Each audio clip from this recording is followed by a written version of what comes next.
네, 29에서 31번 지문 함께 보도록 하겠습니다. 네, 쭈르륵 살펴보면 해겔 미학에 대한 얘기가 나오네요. 되게 어려운 지문으로 보입니다. 시간의 흐름에 따라 전개되는 글로 보이지도 않고요.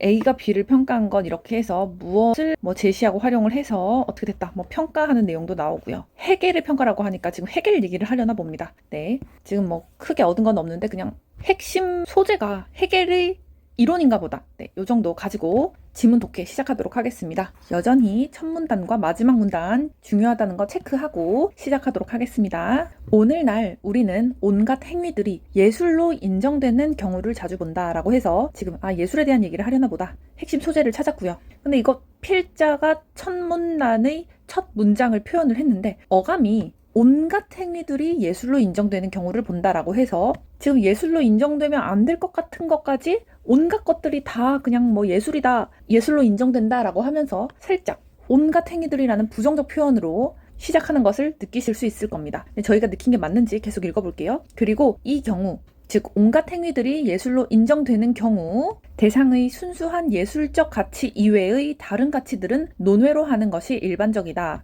즉 그냥 온갖 행위들, 즉 예술이 아닐 것 같은 평범하고도 너무 일상적인 것들까지 예술로 인정될 때에는 되게 순수한 예술적 가치만 보고 다른 가치들은 일상에서 어떻게 쓰이는지 실용적인 도구다, 그냥 평범하게 흔하게 만날 수 있는 보통의 물건이다 등의 가치들은 논외로 하는 것이 일반적이라고 하고 있습니다. 되게 내용이 추상적이기 때문에 조금 더 읽어보면 구체적인 설명이 나올 것 같네요. 즉, 또 한 번 설명해 줍니다. 예술만의 고유하고 독자적인 존립을 인정하고 타 영역의 간섭을 원칙적으로 거부하는 인식이 보편화되고 있는 것이다. 네, 이거에 대해서 위에서 말한 추상적인 문장을 조금 더 풀어서 설명을 해주네요. 즉, 순수한 예술적 가치를 예술만의 고유하고 독자적인 존립을 인정하고 라고 표현을 해주고 있고요.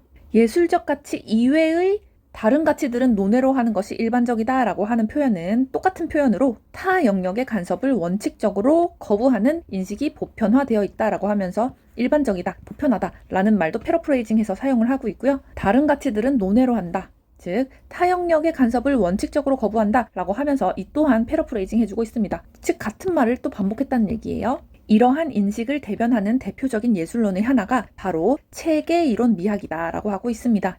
첫 문단에서 체계이론 미학의 정의에 대해서 얘기를 한 거를 보니까 지금 앞으로 나갈 글은 예술과 체계이론 미학, 그리고 문제에서 봤듯이 해겔, 이런 핵심 소재와 내용을 가지고 전개되겠구나 라고 아실 수 있을 겁니다. 루만에 의해, 사람 표시하고요. 루만에 의해 개척된 체계이론은 갑자기 체계이론 미학 얘기를 하다가 체계이론 얘기를 하고 있습니다. 같은 얘기를 하려고 했다면 체계이론 미학이라고 하겠죠. 굳이 미학이란 단어를 빼지 않았을 겁니다. 즉 두 개가 같은 내용은 아닌데요. 왜 체계이론 미학에 대해서 소개를 하더니 체계이론 얘기를 할까요? 계속 읽어볼게요. 사회 각 영역이 고유한 자립성을 확보하면서 하나의 체계로 분리 독립되는 과정을 분석하는데 이 이론, 즉 체계이론을 미학에 적용하여 체계이론 미학은 체계이론 더하기 미학이네요. 체계이론을 미학에 적용하여 예술을 독자적 체계로 기술하려고 했다고 얘기를 하고 있으니까 체계이론과 미학이 더해진 게 체계이론 미학이구나. 그러면 체계이론을 알아야 체계이론 미학도 알겠죠. 똑같은 이론을 미학에 적용했을 뿐이니까요. 예술을 독자적 체계로 기술하려는 이들은 해겔의 미학을 자신들의 주장을 정당화하는 중요한 단서로 활용하고 있다라고 하면서 끝나고 있습니다. 지금 이 문단을 읽어보니까 체계이론 미학이 어떻게 만들어진 예술론인지는 알겠어요. 근데 이 문단에서 계속 반복해서 쓰이는 표현들이 있습니다. 위에서부터 다시 볼까요? 예술만의 고유하고 독자적인 존립을 인정한다고 했었죠. 이러한 인식을 대변하는 게 체계이론 미학인데 밑에 내려가 보면 체계이론은 각 사회의 영역이 고유한 자립성을 확보하면서 확보했다. 위에는 독자적인 존립이라고 했죠. 밑에는 고유한 자립성을 확보하면서 하나의 체계로 분리 독립되는 과정. 이것도 똑같은 표현이잖아요. 이 이론을 미학에 적용해서 또 독자적 체계로 기술하는 이들은 이라고 해서 저희가 체계이론 미학에 대해서 정확히 정의를 내리지는 않아도 이 문단을 읽고 내려갈 때 이런 느낌은 가지고 있어야 됩니다. 체계이론 미학은 일단 뭔가 고유하고 독자적이고 분리 독립되어 있고 독자적인 체계로 되어 있고 혼자 자립하고 있다. 독자적으로 독립되어서 자립하고 있다. 이런 느낌은 가지고 계속 읽어 나가셔야 됩니다. 여기서부터 다시 읽어볼게요. 이 이론을 미학에 적용하여 예술을 독자적 체계로 기술하려는 이들은 즉 체계 이론 미학자들은 해겔의 미학을 자신들의 주장을 정당화하는 중요한 단서로 활용한다. 네, 여기서 해겔의 미학이 정당화 수단으로 나온다라고 해서 다음 문단에서 이 얘기를 하겠다고 알려주고 있습니다. 네, 그 다음 문단으로 내려갈 때 저희는 무엇을 잡고 내려가야 될까요? 앞으로 우리는 읽을 때 해겔의 미학을 가지고 체계 이론 미학자들이 주장하는 것을 어떻게 논거로 삼을까? 해겔의 미학을 이용해서 어떻게 자신들의 주장을 정당화할까? 어떠한 단서로 어떠한 근거를 사용할까? 라는 것을 알아보자라는 생각으로 읽어 나가시면 되겠습니다. 읽어 나갈 때 무작정 읽는 게 아니라 방향성을 가지고 핵심 키워드를 잡고 계속 읽어 나가야 된다고 반복해서 말씀드리고 있습니다. 즉 해겔 미학의 근거들을 찾아보자라는 느낌으로 날 세워서 함께 읽어 내려가 보도록 하겠습니다. 흥미로운 것은 그들이 예술에 대한 호의적인 결론을 도출하려고 끌어들인 해겔의 예술론이 본래는 오히려 예술에 대한 부정적 결론, 즉 예술의 종합명제로 요약된다는 점이다. 이 지문 진짜 어렵네요. 표현 자체가. 쉽게 저희 말로 나의 언어로 해석을 하면서 독해를 해나가셔야 됩니다. 흥미로운 것은 그들이, 즉 체계 이론 미학자들이 예술에 대한 호의적인 결론, 자신들의 주장을 정당화하는 중요한 단서로 활용하고 싶다고 했었잖아요. 즉 자신들의 주장을 정당화하기 위해서 끌어들인 해겔의 미학, 해겔의 예술론이 본래는 오히려 예술에 대한 부정적인 결론, 즉 예술의 종언 명제로 요약된다는 점이다 라고 해서 예술에 대한 긍정적인 내용으로 근거를 삼을 것 같은데 부정적이라고? 라고 하면서 약간 의구심이 들어야 됩니다. 자, 예술의 종언이라는 표현에 따옴표가 있어서 저희가 눈여겨서 봐야 되는 건 맞는데 종언이 뭘까요? 종언. 여기서의 종은 마칠종입니다. 마칠종. 그러니까 예술이 가지고 있던 개념이나 역할 등이 맞춰졌다, 끝났다. 즉 기존에 있던 예술의 개념과 역할이 끝났다. 이런 느낌을 가지시면 됩니다. 예술에 대해서 호의적인 긍정적인 결론을 도출하려는 목적으로 해겔의 예술론을 끌어들였는데 본래는 오히려 부정적인 결론으로 요약됐다라고 하는데 네, 본래는 이라는 표현이 들어가네요. 본래는 예술의 부정적인 결론이다라고 끝난다면 굳이 본래는 이라는 표현이 들어가지 않겠죠. 본래는 이라는 표현이 들어간 걸 보니까 원래는 이랬다. 하지만 최근에는 아니야. 예전 이론에서는 부정적인 결론, 즉 예술의 종합 명제로 요약된 게 맞는데 최근에는 조금 변했어 라는 내용을 살짝 암시하기 위해서 본래는 이라는 제한 표현을 앞에 둔 것 같습니다. 이제 날카로운 날을 세워서 읽다 보면 이런 거 하나하나 다 눈에 걸리거든요. 왜 이걸 썼지? 따옴표 썼네? 종어는 마칠종. 이렇게 날카롭게 보다 보면 표현 하나하나, 조사의 의미도 이제 언어의 감이 날카롭게 살 수 있도록 도와줍니다. 함께 읽어볼게요. 따라서 이 명제가 어떻게 예술 옹호론을 위한 실마리로 전용될 수 있는지 따져볼 수 있다. 전용된다는 의미는 다른 의미로 사용된다는 거예요. 즉 본래는 예술에 대한 부정적인 결론을 가져왔었는데 이게 예술 옹호론을 위한 실마리로 이제 바꿔서 다른 의미로 사용됐다라는 거죠. 이제 이거에 대해서 따져보자라고 하면서 다음 문단으로 넘어가고 있습니다. 플러스를 하려고 끌어들였는데 알고 보니까 부정적인 결론 마이너스였던 거죠. 다 따라서 이것을 어떻게 예술 옹호론 플러스 긍정적인 방향으로 전용해서 다른 의미로 사용할 수 있을지 한번 따져보자. 해겔 미학의 핵심은 두 가지이다. 지금부터 해겔 미학의 얘기를 가져온다는 얘기죠. 첫 번째, 그는 예술을 이념의 감성적 현현, 즉 절대적 진리의 구체적 형상화로 규정한다. 와, 되게 어렵습니다. 어렵게 느껴지는 이유는 표현 자체가 어렵기 때문이에요. 한문을 계속 가져오잖아요. 현현이 무슨 뜻일까요? 여기 뒤에 한문 보면 나타낼 현이 이렇게 나와 있습니다. 즉 이념이라는 내용을 감성적으로 나타낸다, 표현한다 라는 거거든요. 즉 다시 말해서 절대적인 진리의 구체적 형상화, 형상화 또한 바깥으로 나타낸다, 표현한다라는 얘긴데 이제 알겠습니다. 이념을 감성적으로 나타내는 것, 즉 절대적 진리를 구체적으로 형상화하는 것. 이거의 구도와 각을 뽑아볼까요? 이념이라는 내용, 절대적 진리라는 내용을 바깥에 감성적으로 또 구체적으로 형상화시킨다는 것은 이러한 형식을 띠게 한다라는 거죠. 내용과 형식이라는 항, 또 내용과 그릇, 또는 실질과 형식, 또 위에서처럼 내용과 형식, 이런 항으로 나타낼 수 있는 것을 여기서 잡으셔야 됩니다. 구조와 각을 잡자. 이렇게 잡아야 뒤에서도 응집성 있는 독해를 할 수가 있어요. 내용이 흩어지지 않고 하나로 뭉쳐야 되는 거거든요. 그럼 이런 각을 가지고 읽어가 볼게요. 한 번만 더 복습을 하면 이념의 감성적 형형, 여기서는 절대적 진리에 대응하는 거겠죠. 내용이자 실질적인 거니까 감성적으로 나타낸다. 감성적 현현은 구체적으로 나타낸다. 구체적 형상화와 대응합니다. 그릇과 형식, 또 내용과 실질 이렇게 대응하는 것을 실제 시험장에서는 머릿속으로 이렇게 생각을 해주시면 되고요. 저희는 이렇게 옆에 적어봤습니다. 그는 헤겔은 지고의 가치인 진리를 예술의 내용으로 규정함으로써 뒤에서 대놓고 내용이란 표현이 나오네. 네, 아까 색깔로 한번 같이 다 계속 구분해볼게요. 지고의 가치인 진리를 예술의 내용으로 규정함으로써 예술을 종교, 철학과 함께 인간 정신의 최고 영역에 포함시킨다. 아까 전에 헤겔의 예술론이 본래는 예술에 대한 부정적인 결론을 가져온다고 했는데 아직까지는 부정적으로 나아가지 않은 상태입니다. 왜냐하면 예술을 인간 정신의 최고 영역에 포함시킨다고 했으니까 아직은 긍정적입니다. 이것은 예술이 헛된 과상이거나 부정적, 감성적 도취 또는 광기의 산물이어서 정신의 최고 목표인 진리 매개가 절대 불가능하다는 플라톤의 판정으로부터 예술을 이거는 지금 플라톤이 얘기를 하고 있는 내용입니다. 플라톤은 예술이 별로다. 예술은 어차피 진리 매개라는 최고 목표도 달성하지 못하는 그런 분야일 뿐이지 인간의 최고 영역은 아니다. 인간 정신의 최고 영역은 아니다. 라고 플라톤이 판정을 했었나 봅니다. 이러한 플라톤의 판정으로부터 예술을 방어할 수 있는 매력적인 논변일 수 있다라고 하고 있습니다. 둘째, 그럼에도 헤겔의 최종적인 미학적 결론은 오히려 이와 모순되는 것처럼 보인다. 어떻게 보일까요? 헤겔은 우리에게 예술은 더 이상 진리가 실존하는 최고의 방식이 아니다.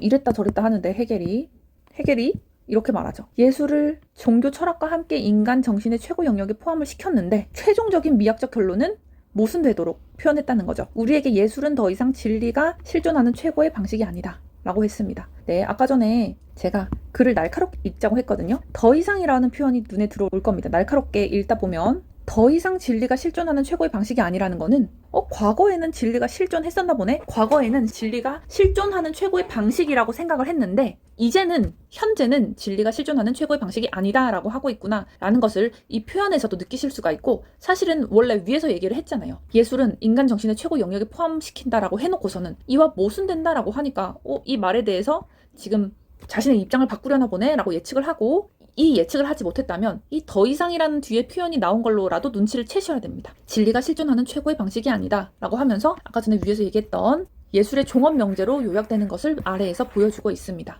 물론 우리는 예술이 더 융성하고 완전하게 되기를 바랄 수 있다. 그러나 더 이상 거리네요. 더 이상 예술의 형식은 이제는 정신의 최고 욕구가 아니다 라고 하고 있습니다. 네, 여기서 한 가지를 더 잡고 가겠습니다. 위에서 우리에게 예술은 더 이상 진리가 실존하는 최고의 방식이 아니라고 했습니다. 진리의 실존은 색깔을 바꿔볼게요. 진리의 실존 어디서 많이 보지 않았나요? 저희가 이 문단에서 이념의 감성적 현현, 절대적 진리의 구체화, 형상화라고 해서 이념과 절대적 진리를 내용과 실질항에 담았었습니다. 지금 밑에서 보면 진리가 실존하는 방식이 아니라고 하니까 헤겔은 일단 내용에서 최고의 방식이 아니야 라고 하고 있고 밑에서 대놓고 이렇게 얘기하고 있죠. 형식은 더 이상 최고 욕구가 아니다 라고 합니다. 즉 형식도 최고 욕구가 아니다. 헤겔이 뭐라고 하는 거죠? 내용과 형식 두 개 다 더 이상 최고 욕구가 아니야. 예술은 끝났어 라고 하네요. 예술 끝이네. 끝났네. 더 이상 최고 욕구 아니야. 최고의 방식도 아니야 라고 하니까 이제 이렇게 말을 한 것으로 보아서 내용 형식 다 끝났네 라고 하니까 요약을 하니까 헤겔의 예술론은 예술에 대한 부정적 결론, 즉 예술의 종합명제로 요약된다 라는 말이 이해가 갑니다. 그쵸? 예술의 종합명제로 요약된다 라는 내용을 읽고 다음 문단에서 왜 종합명제라고 했지? 라는 이유를 이렇게 찾으시면 됩니다. 중요한 것은 이 두 주장이 묘한 인과관계에 있다는 것이다. 인과관계에 있는 내용이 있을까요? 즉 다시 풀어줍니다. 이 둘을 하나로 묶으면 예술은 진리 매개가 그것의 과제이기 때문에 종말을 맞는다.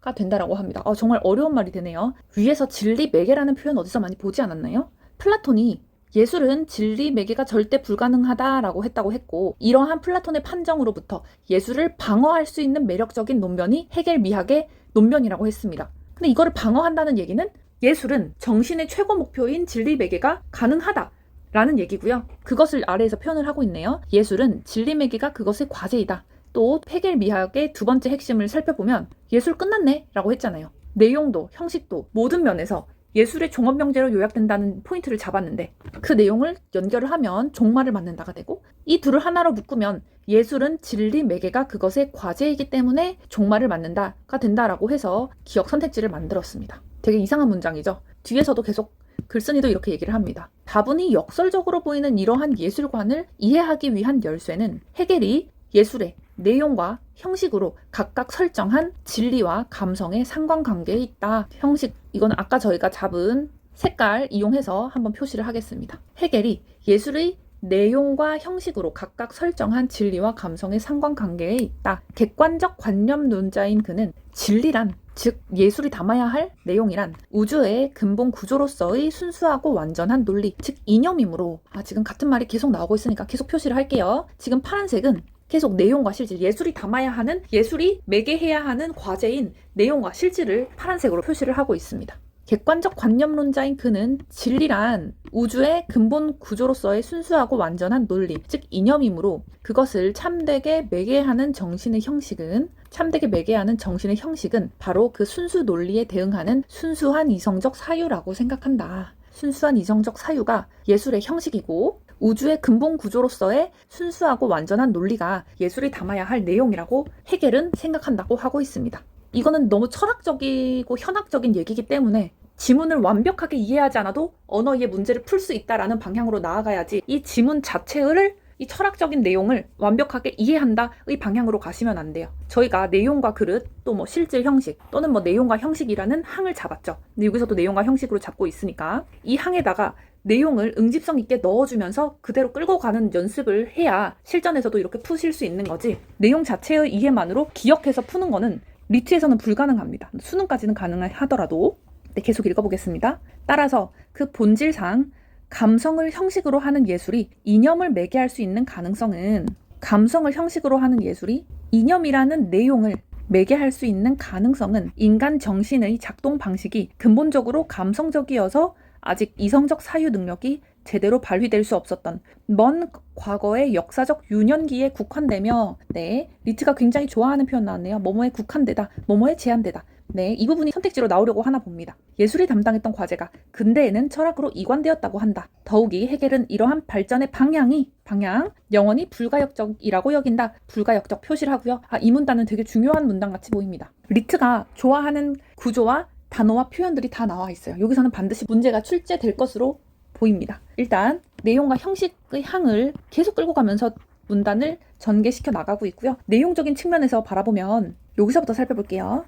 따라서 그 본질상 감성을 형식으로 하는 예술이 이념을 매개할 수 있는 가능성은 인간 정신의 작동 방식이 근본적으로 감성적이어서 아직 이성적 사유 능력이 제대로 발휘될 수 없었던 먼 과거의 역사적 유년기에 국한된다라고 하는 걸로 봐서, 아직 이성적 사유 능력이 발휘되지 않았다라고 하니까 지금 필자는 감성적인 것을 이성적인 사유 능력에 비해서 미개하고 더 낮은 수준으로 보고 있다는 게 느껴집니다. 기존에 했던 예술은 예술로서의 역할이 끝났다. 예술은 예술의 종합 명제로 요약된다. 이렇게 귀결되는 게 이해가 되실 겁니다. 일단 헤겔은 감성을 이성보다 낮게 치부를 하고 있어요. 되게 미개하고 되게 인간 정신의 작동 방식이 근본적으로 감성적이어서 라는 것도 되게 인간을 낮은 수준으로 보고 있는 표현이잖아요. 아직 이성적 사유 능력도 제대로 발휘할 수 없었다. 과거에는. 그때 이 정도 되는 수준에서야 예술이 어느 정도 자기 역할을 했지. 이제는 사람들 똑똑해져서 다 이성적 사유 능력이 갖춰졌단 말이지. 그러면 이제는 예술이 너의 한계를 벗어났기 때문에 너가 했던 과제는 이제는 철학 정도는 되는 급이 할 수가 있어. 철학 정도는 돼야 돼 라고 하면서 이제 예술은 인간 정신의 최고 영역에서 끝났다 라고 하고 있습니다. 그리고 또 제가 눈여겨서 보는 표현이 바로 불가역적이라는 표현인데요. 네, 순서, 과정, 단계 항상 중요하고 표시해야 한다. 강하게 읽어야 된다라고 했는데요. 불가역적이다. 이러한 발전의 방향이 영원히 불가역적이라고 하는 거는 감성적인 단계에서 인간의 사유 능력은 이성적으로 발전해 나간다는 거고, 예술이 담당했던 과제였는데 이제는 철학으로 이관되는 것도 다시 역행할 수가 없는 불가역적인 방향이라고 하는 거죠. 예술의 역할이 철학으로 이관된 것도. 네, 왼쪽에다가 한번 적어볼게요. 감성 이성은 예술이 그 과제를 담당했었는데, 이념을 매개했었는데 이제는 철학으로 이관되었다. 이런 방향으로 나아가는 것은 불가역적인 방향이다 라고 하는 것이 이 문단의 핵심 키워드라고 하실 수 있습니다. 방향을 나타내는 표현 꼭 기억해 주시고요. 다음 문단 넘어가 보도록 할게요. 거의 끝나가고 있습니다. 책의 이론가들은 바로 헤겔의 결론인 더 이상 기대할 수 없는 예술의 진리매개 가능성에서 역전을 위한 힌트를 얻는다. 왜 더 이상 기대할 수 없는 예술의 진리매개의 가능성이죠? 불가역적이라고 했잖아요. 철학으로 넘어갔으니까, 역행할 수가 없으니까 이제는 예술은 진리매개를 할 수가 없는 거죠. 이러한 내용에서, 이러한 헤겔의 결론에서 역전을 위한 힌트를 얻는다라고 합니다. 어떻게 역전되는지 한번 읽어볼게요. 즉 헤겔이 예술의 종언을 선언하는 바로 그 지점에서 이들은 예술의 진정한 실존 근거를 찾고 예술을 진리 영역으로부터 퇴출시킨 헤겔의 전략은 이들에게는 체계 이론가들에게는 오히려 오래도록 그것을 짓눌러왔던 중책으로부터 예술을 해방시키는 것을 뜻한다. 네, 알듯 말듯한 내용들이 나오고 있는데요. 자세히 보면 결국에는 하나의 내용을 계속 반복해서 얘기를 하고 있습니다. 예술의 종언을 선언했대요. 예술의 진리 매개의 가능성은 끝났다라고 선언을 한 것은 즉 예술을 진리 영역으로부터 퇴출시킨 게 맞죠. 예술은 진리 매개를 할 수 없어지니까 예술이 끝났다라는 얘기잖아요. 예술의 종언, 즉 예술을 진리 영역으로부터 퇴출시킨 거죠. 이것은 예술은 진리를 매개해야 한다라는 중책으로부터 예술을 해방시킨 거다. 네, 같은 얘기죠. 그 때문에 근대 이후에 존속하는 예술은 근대 이후는 예술의 진리 매개의 역할이 철학으로 이관돼서 진리 매개를 하지 않고 남은 예술 껍데기만을 의미하는 겁니다. 그 근대 이후에 존속하는 예술은 즉 진리 매개의 가능성이 없어진 예술은 헤겔에게는 무의미한 잔여물인 반면 체계 이론가들에게는 비로소 예술이 된 예술이다. 참고로 요 중책이라는 게 진리 매개를 의미한다고 적어주시면 좋을 것 같네요. 진리 매개로부터 예술이 해방됐으니까 헤겔에게는 무의미한 잔여물, 사실 이것도 같은 의미입니다.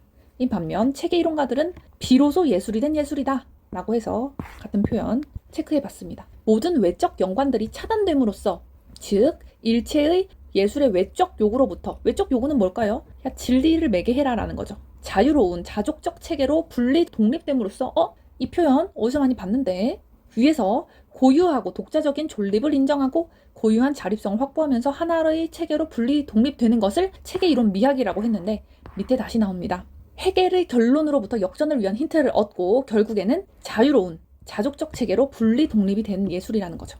즉 이것도 동의어입니다. 일체의 예술 외적 요구로부터 자유로운 자족적 체계로 분리 독립된 예술. 이게 바로 중책으로부터 해방된 예술이고 비로소 예술이 된 예술이라는 거죠. 무엇을 어떻게 표현할 것인가의 선택권은 전적으로 예술에게 주어지며 그렇죠. 예술을 지금 하나의 체계로 독립시키고 분리시켜서 고유한 자립성을 인정해 준다고 했잖아요. 따라서 선택권은 전적으로 예술에게 주어지고 이에 따라서 예술은 예전에는 상상도 할 수 없었던 많은 것을 내용과 형식으로 삼을 수 있게 된다라고 하고 있습니다. 여기서 눈치 빠른 사람들은 일단 내용과 형식이란 항은 계속 끌고 내려왔으니까 알겠는데 필자의 입장이 지금 헤겔 입장에서 쓰는 게 아니라 필자의 입장에서 헤겔을 끌어들여서 설명을 하는 거잖아요. 상상도 할 수 없던 많은 것을 예술의 내용과 형식으로 삼을 수 있게 된다라고 했는데 필자는 여기에 대해서 긍정적일까요? 부정적일까요? 지금 천문단에서 기억나시나요? 온갖 행위들이 예술로 인정되는 경우를 본다라고 해서 살짝 100% 긍정적이지가 않고 부정적인 내용이 살짝 있습니다. 그렇다고 해서 헤겔의 종합명제를 긍정하고 헤겔이 말한 예술의 종합명제 입장에서 반박하는 정도는 아닌데 일단 온갖 예술이라는 표현에서 약간 부정적인 느낌도 있고 상상도 할 수 없던 많은 것들을 내용과 형식으로 삼을 수 있게 된다라고 하니까 뉘앙스가 약간 필자 너는 그래서 뭐 체계 이론 미학 입장에서 고유하고 자립성 확보한 게 완전히 좋다는 거야? 아니면 싫다는 거야? 아니면 뜨뜻미지근하다는 거야? 약간 이런 느낌이 가질 수 있는데요. 여기까지는 뜨뜻미지근하네 라는 느낌으로 계속 읽어주시면 되겠습니다. 명확한 표현이 안 나왔으니까 명확하게 필자가 이랬으면 좋겠다 이런 방향으로 나아간다 라는 표현을 얘기하고 있지 않잖아요. 아마 마지막 문단에서 얘기해주지 않을까라고 생각하면서 기대감을 갖고 읽어가 보도록 하겠습니다. 그런데 체계 이론의 이러한 예술 해방 전략에는 동일한 표현이네요. 예술 해방 전략에는 석연찮은 점이 남아있다. 필자의 입장이 이제 나오기 시작합니다. 왜냐하면 일부 예술가와 예술 애호가들은 예술의 고유한 자립성을 인정하면서도 리트가 좋아하는 표현 뭐뭐 하면서도 인정하면서도 네 말이 100% 틀렸다는 건 아닌데 그렇다고 썩 마음에 들지도 않아. 인정하긴 할게. 인정하면서도 동시에 고유한 자립성을 인정하면서도 동시에 여전히 진리와 예술의 긍정적인 연관을 매력 있게 정당화하는 담론을 미학에서 기대하기 때문이다. 이거 쉽게 표현하면 뭐죠? 예술이 그냥 너가 상상도 할 수 없던 많은 것, 즉 온갖 행위들을 뭐 네 예술이다 아니다라고 하면서 표현하는 거 좋은데 그래도 어느 정도는 진리 매개라는 헤겔이 얘기했었던 헤겔 미학이 얘기했던 진리 매개의 가능성을 미학이 조금은 했으면 좋겠다라고 기대를 한다는 거죠. 즉 뜨뜻미지근한 것 같다라는 내용이 맞았네요. 실제로 지금 뜨뜻미지근하죠. 고유한 자립성을 인정하면서도 어느 정도 인정하면서도 기대감도 있어 라고 합니다. 따라서 이들에게 체계 이론 미학은 절반의 성공에 불과한 것으로 평가된다. 성공하긴 성공했는데 절반이다. 뜨뜨기 미지근하다. 네, 계속 그 얘기를 하고 있네요. 그러면 여기서 예측해볼까요? 성공한 절반은 뭐고 실패한 절반은 뭘까요? 일부 예술 애호가들이 얘기하는 체계 이론 미학의 절반의 성공은 고유한 자립성, 그래 이것도 좋아, 이걸 성공이라고 봐줄게. 하지만 진리 매개를 아예 안 하는 거는 좀 실패야. 어느 정도는 해야지. 지금 해겔의 미학을 보면 그래도 예술을 이념의 감성적 현현, 절대적 진리의 구체적 형상화로 규정을 하고 예술을 지고의 가치인 진리를 예술의 내용으로 규정함으로써 인간 최고의 영역에 포함시켰었는데 그거를 너무 너무 개무시하는 거 아니야? 라고 하는 거를 실패로 판단하고 있겠죠. 따라서 절반의 성공에 불과하다라고 하는 것으로 보입니다. 이렇게 평가되는 원인은 체계 이론 미학이 해겔 미학을 전거로 삼으면서 그 원래의 핵심 주제를 방기한 데 있다. 근데 지금 방금 말씀드린 내용이 바로 나오네요. 해겔의 미학을 전거로 삼으면서 핵심 주제를 방기한 핵심 주제. 예술은 진리 매개가 그것의 과제이다. 예술은 이념의 감성적 현현으로 규정된다. 라고 하는 핵심 주제를 너무 개무시한 것에 있다. 그래서 이 부분은 절반의 실패다. 라고 평가하고 있다는 것을 아실 수 있습니다. 따라서 이제 필자가 입장이 나오려나 한번 살펴볼게요. 예술계의 중요한 요구를 충족하는 좀 더 의미 있는 예술 표현이 되려면 그래 필자 넌 어떻게 생각해? 체계 이론 미학은 진리와 연관된 예술의 가치를 묻는 물음에 대해서도 긍정적인 답변을 줄 수 있는 이론으로 성숙해져야 한다라고 하고 있습니다. 필자 너는 체계 이론 미학이 지금 성숙하지 않다고 생각하나 보구나. 위에서 말했던 일부 예술가와 예술 애호가들은 이러이러하다라고 얘기한다라고 했는데 남의 얘기하듯이 했지만 결국에 필자 너가 일부 예술가와 예술 애호가들이구나. 너가 A구나. 라고 하는 것을 눈치채면서 이 지문은 끝나게 됩니다. 글쓴이 너가 A구나 라고 하는 거죠. 즉 체계 이론 미학은 좀 아쉬워. 절반의 성공이야. 조금 더 해겔 미학이 했던 것처럼 진리와 연관된 예술의 가치, 즉 진리를 매개해야 한다는 게 예술이 과제이다 라고 했던 것처럼 너무 그러한 핵심 내용을 방기하지 말고 조금만 더 그걸 담아보면 안 될까? 절반이 성공이 아니라 완벽한 성공으로 성숙한 이론으로 나아가면 안 될까? 라고 하면서 지문은 끝나게 됩니다. 여기까지 끝나면 진짜 내용 어렵다라고 생각하실 수가 있는데요. 생각보다 이 지문 내용이 어려운 거를 문제를 만드신 분도 알고 있어서 같은 문장을 계속 반복해서 풀어주고 있습니다. 이것도 계속 같은 내용이 계속 반복된 거거든요. 또 이것도 같은 내용 계속 반복시켜주고요. 이것도 결국에는 표현을 다르게 했지만 핵심 주제 방기하지 마. 절반의 성공에 불과해. 조금 더 성숙해지면 안 될까라고 하면서 같은 내용을 반복하고 있습니다. 이러한 지문이 나오면 이제 수험생들이 어려워하는 이유가 이해가 안 가. 그래서 다시 올라가서 다시 읽어. 그래도 이해가 안 가. 시간이 부족해져. 대충 남은 부분 대충 읽고 문제 대충 풀어. 이렇게 되면서 정답률이 확 낮아지게 되는 겁니다. 이렇게 어려운 철학적 지문이 나오면 첫 번째, 나만 어려운 거 아니고 다 어렵고 어차피 이해 안 간다. 어차피 꼼꼼하게 반복해서 읽어도 이해 안 간다. 제가 이렇게 풀어서 설명을 드렸지만 그래도 이해 안 가시는 분들도 계실 거거든요. 다시 읽으려고 올라가지 마라. 왜? 어렵거나 추상적이거나 뒤에 다시 풀어준다. 두 번째, 반복해서 나오는 키워드, 리트가 좋아하는 표현, 단어를 강하게 읽자. 그리고 표시까지. 왜? 선택지에 나오니까 선택지화 된다. 그리고 세 번째, 날카롭게 읽자. 날카롭게. 날 세워서 예민하게 읽자. 하나의 예시를 들면 본래는 아니었나 보네. 나중엔 아닌가 보네. 더 이상? 과거에는 그랬나 봐. 이런 식으로 표현이나 조사어, 부사어 같은 것들, 또 뉘앙스 절대 놓치지 말고요. 이거는 바로 다 예측을 할 수가 있기 때문에 훨씬 더 이해와 속도감이 다 빨라질 수가 있습니다. 네 번째, 응집성 있는 독해를 하자. 응집성 있는 독해를 하려면 구조와 각을 잡아야 되는데 예를 들면 제가 이번 시간에서는 내용과 형식을 잡았었죠. 또 실질, 그릇 이렇게도 많이 사용을 하거든요. 이러한 구조를 잡아야 내용이 흐트러지지 않고 하나로 뭉치면서 이해가 눈덩이가 굴러가듯이 흐트러지지 않게 굴러가면서 이해가 될 수가 있어요. 따라서 지금 이번 지문에서는 2009년 언어 이해 지문이긴 한데 이거는 최근의 리트 기출과 봐도 난이도에서 절대 밀리지가 않습니다. 그래서 지금도 반복해서 봐야 할 지문이라고 생각이 되고요. 문제를 안 풀었으니까 문제를 함께 풀어보도록 할게요. 기억에 대한 설명으로 가장 적절한 것은? 필기가 많아서 기억을 못 찾겠네요. 여기 있다. 예술은 진리 매개가 그것의 과제이기 때문에 종말을 받는다라는 역설적으로 보이는 문장이었네요. 여기에 대한 설명으로 가장 적절한 것은 1번, 예술이 진리 매개라는 목적을 달성하고자 하더라도 정신의 작동 방식이 감성적 단계를 넘어선 시대에는 그 실현 가능성이 없다. 너무 맞는 표현이 바로 1번에서 나왔네요. 진리 매개가 그것의 과제니까 아까 전에 불가역적인 방향으로 뭐라고 했죠? 수준이 인간의 정신의 작동 방식 수준이 감성적인 수준에서부터 이성적 사유 능력이 발휘되는 수준으로 넘어가면 이제 발전의 방향이 불가역적이기 때문에 이제는 예술이 그 역할을 할 수 없고 철학이 그 역할을 한다라고 했었죠. 즉 예술이 진리매개라는 목적을 달성하고자 하고 해도 이미 감성적 단계를 넘어서서 이성적인 수준으로 넘어가면 불가역적이기 때문에 예술은 목적을 달성할 수 없다, 실현 가능성이 없다라고 해서 이것은 바로 뭐다? 예술은 종말을 맞는다 과 연결이 됩니다. 네, 정답은 명확하게 1번에서 나왔습니다. 나머지 선택지는 제 눈에는 쉽게 제낄 수 있을 것 같은데 혹시 헷갈리면 댓글로 남겨주세요. 30번 A가 B를 평가한 것으로 가장 적절한 것은? A가 일부 예술가와 예술 애호가들이 B 체계 이론 미학을 평가한 것은?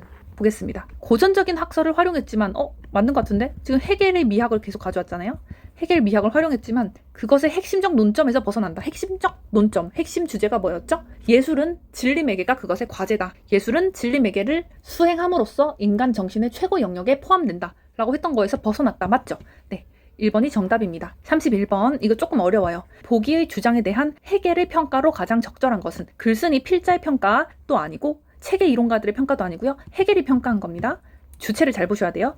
보기. 근대에 새로이 출현한 장르인 오페라는 기존의 모든 예술적 요소를 하나의 장르로 통합한 것으로 고대 그리스의 비극의 견줄 시스템하고 완전성을 갖춘 종합예술이다. 그렇구나. 근데 또 통합했다고 하네. 네, 요 정도 보고 오페라의 이러한 통합성은 뭐 어쩌고저쩌고 읽었습니다. 선택지 볼게요. 1번. 오페라의 양식적 장대함은 고대 그리스 비극의 현대적 재현이다. 헤겔이 이런 말을 할까요?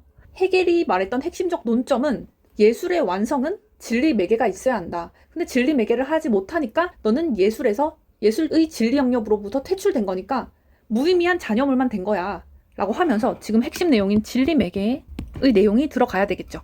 1번은 틀렸고요. 2번 오페라가 절대적 진리를 담으려면 종합적 기법의 완성도? 아닙니다. 아쉽네요. 3번 오페라의 완성도 높은 양식이 예술의 본래적 가치의 구현을 의미하지 않는다.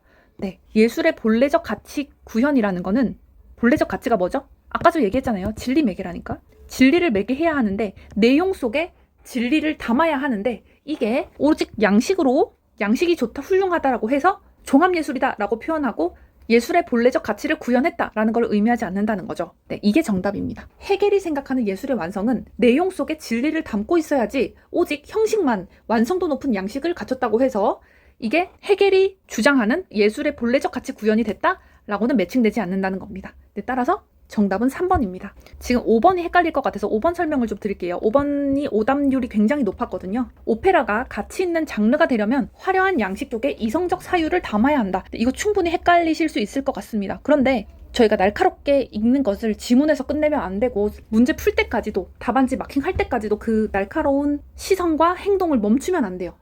날카로운 사고를 멈추면 안 된다는 얘기가 헤겔이 정신의 최고 방식으로 작동하는 예술이 되려면 즉 예술의 본래적 가치를 구현하려면 진리를 매개해야 한다라고 했지 진리 매개를 하지 않는 예술은 가치가 없다라고 하지 않았습니다. 이거를 그냥 대충 비슷한 느낌이지라고 하고 정답이고 오답이고 체크를 하면 안 됩니다. 진리 매개를 하는 예술은 가치가 있고 진리 매개를 하지 않는 예술은 가치가 없고 진리 매개를 하는 예술은 가치가 있다. 이런 얘기를 한 게 아니죠. 정신의 최고 방식으로 작동을 하려면 예술이 본래적 가치를 구현하려면 헤겔이 생각했을 때에 진리 매개를 해야 한다. 이성적 사유를 담아야 한다. 네, 이 부분은 맞겠네요. 네, 따라서 앞부분이 틀렸기 때문에 5번은 틀린 선택지가 되겠습니다. 네, 살짝 어려운 지문이었는데요. 제가 말씀드린 팁 4가지만 가져가셔도 이 영상을 보는 의미가 있었다고 생각이 듭니다. 네, 반복해서 숙지하시고 다음 지문에서 만나도록 하겠습니다.